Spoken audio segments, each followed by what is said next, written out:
Halo teman-teman semuanya, Assalamualaikum warahmatullahi wabarakatuh. Kembali lagi di YouTube channel Daily Fatih 19. Bagaimana kabar kalian hari ini? Semoga selalu sehat ya teman-teman. Di video kali ini kita akan membahas sejarah dari berawal ditemukannya pesawat hingga saat ini ya teman-teman.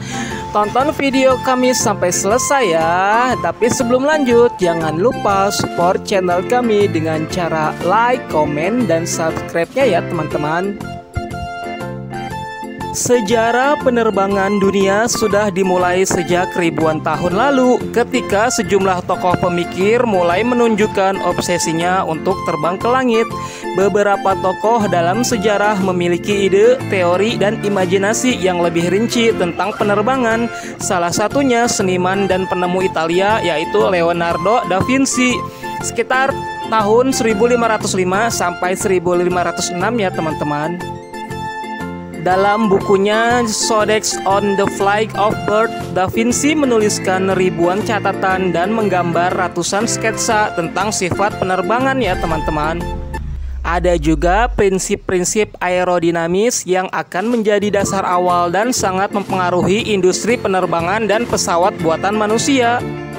Pencarian dimulai dari menerbangkan layang-layang di Cina kuno hingga menggunakan balon udara panas bertenaga hidrogen di Prancis pada abad ke-18. Selanjutnya, pesawat kontemporer yang begitu canggih ditemukan sampai inovasi pesawat yang tidak dapat dideteksi oleh radar atau mata manusia.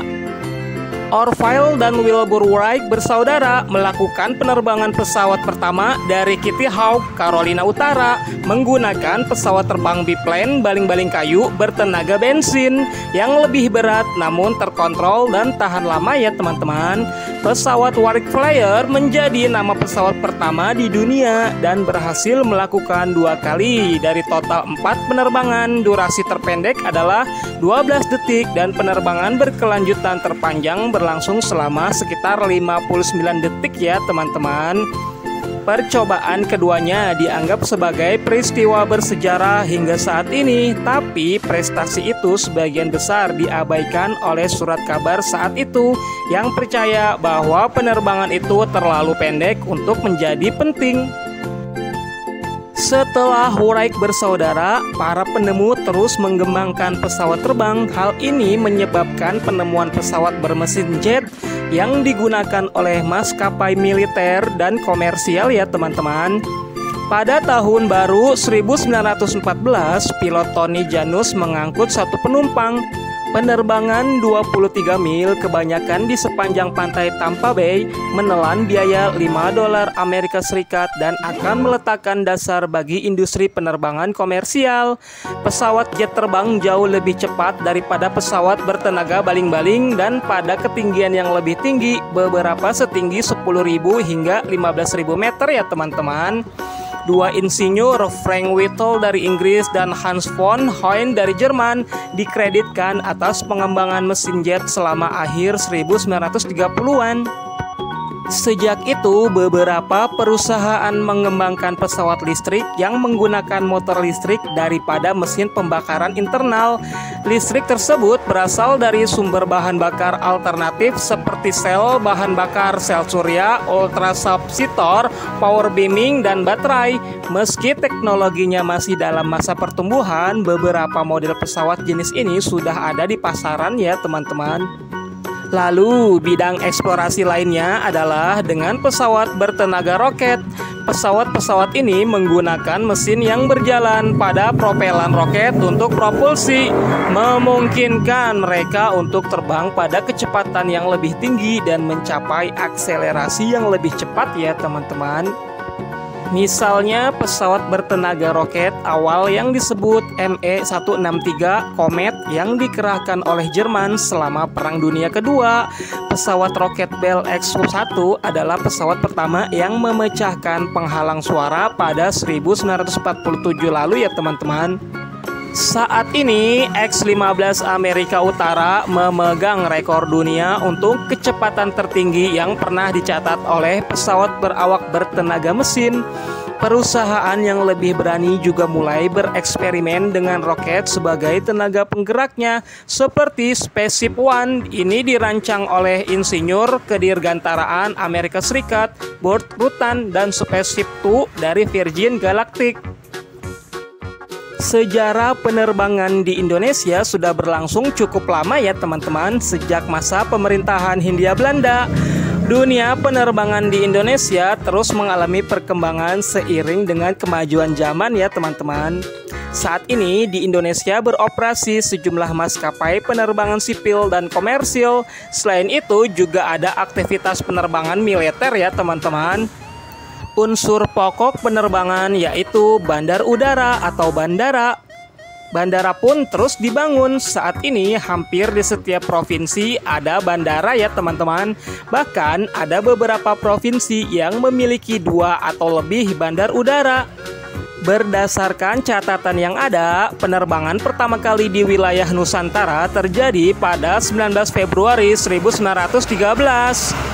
Penerbangan ini merupakan penerbangan militer dengan penerbang asal Belanda yang bernama Hilgers. Pesawat yang digunakan untuk uji coba penerbangan ini didatangkan langsung dari Belanda dan dengan cara diangkut menggunakan kapal laut ya teman-teman. Namun sejarah mencatat uji coba penerbangan sipil pertama di wilayah Nusantara gagal karena pesawat jatuh di kampung Beliwerti. Peristiwa ini tercatat sebagai kecelakaan pesawat pertama di tanah air ya teman-teman. 1 tahun berselang, yaitu pada tahun 1914, pemerintah Hindia Belanda membentuk PVA atau Privilege Afdeling. Ini merupakan bagian penerbangan percobaan yang dikomandani oleh H. Ter Poorten. Sejak saat itu, percobaan demi percobaan penerbangan terus dilakukan ya teman-teman. Selain itu, juga dilakukan pengembangan teknologi dan pelatihan penerbangan. Percobaan yang dilakukan memang ada yang mengalami kegagalan ya teman-teman. Namun pemerintah Hindia Belanda semakin optimis terhadap masa depan penerbangan di tanah koloni ini. Hingga pada tahun 1924 dilakukan uji coba penerbangan pertama dari Amsterdam atau Belanda ke Batavia ya teman-teman. Uji coba dilakukan dengan pesawat jenis Fokker. Percobaan penerbangan ini memerlukan waktu tempuh sekitar 55 hari. Pesawat harus melakukan transit atau pemberhentian di 20 kota yang dilaluinya. Pesawat dari Belanda itu akhirnya dapat mendarat dengan mulus di lapangan terbang Cililitan, Batavia atau Jakarta saat ini ya teman-teman.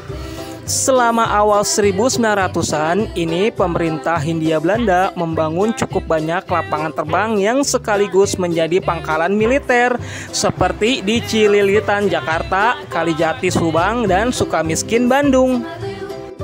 Selain penerbangan militer, pemerintah Hindia Belanda juga mencoba peruntungan dengan menjalankan penerbangan komersil ya teman-teman.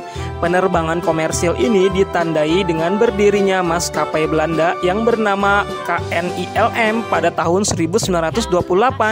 Maskapai ini berdiri sebagai hasil kerja sama sejumlah perusahaan dagang. Salah satunya perusahaan penerbangan kerajaan Belanda yang bernama KLM.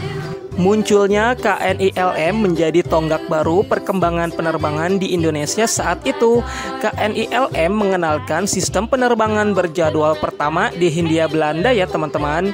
Di antara jadwal penerbangan yang ada yaitu Batavia Bandung 1 kali dalam seminggu, Batavia Surabaya 1 hari sekali dengan transit di Semarang ya teman-teman. Jadi itulah sedikit cerita tentang sejarah peradaban tentang penerbangan di dunia ini ya teman-teman. Terima kasih telah menonton sampai selesai. Semoga informasinya bermanfaat ya.